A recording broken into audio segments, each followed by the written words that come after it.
siapa sangka orang Indonesia banyak banget yang menderita penyakit mematikan ini.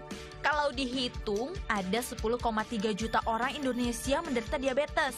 Jumlahnya hampir sama kayak penduduk Jakarta. Banyak kan? Makanya Indonesia jadi peringkat ke-6 sebagai negara dengan penderita diabetes terbanyak di dunia.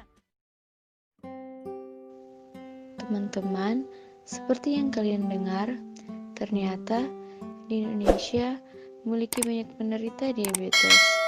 Apa sih yang dimaksud dengan diabetes?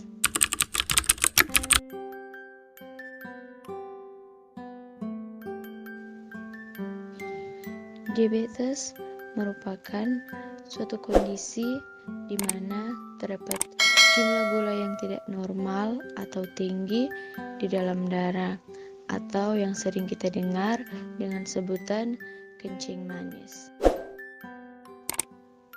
Jika gula terlalu banyak di dalam darah dan tidak segera ditangani, atau kita tidak mematuhi terapi seperti kita malas menyuntik obat ataupun kita lupa menyuntik obat, akan sangat berakibat fatal pada diabetes mellitus sehingga dapat mengakibatkan komplikasi ketoasidosis diabetik,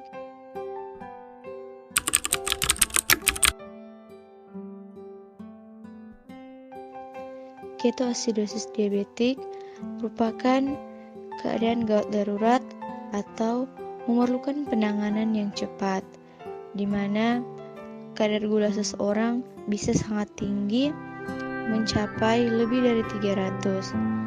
Nah, ketika kadar gula tinggi, tubuh akan membentuk asam dalam darah yang bersifat racun yang sering disebut dengan keton, sehingga seseorang dapat mengalami penurunan kesadaran, bahkan mengalami koma.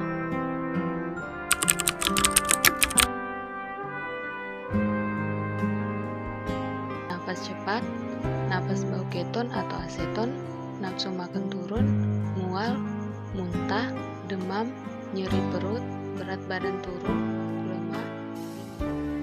Jika sudah mengidap diabetes, hal yang dapat kita lakukan agar terhindar dari KAD yaitu 1. Rutin menggunakan obat insulin sesuai dengan dosis yang telah ditentukan oleh dokter. 2. Rajin mengontrol akan kadar gula darah. Normalnya kadar gula darah sebelum makan yaitu 80-130 dan ketika 1-2 jam setelah makan kurang dari 180. Dan yang ketiga, kita harus rajin kontrol ke dokter untuk memeriksa tekanan darah dan untuk pemeriksaan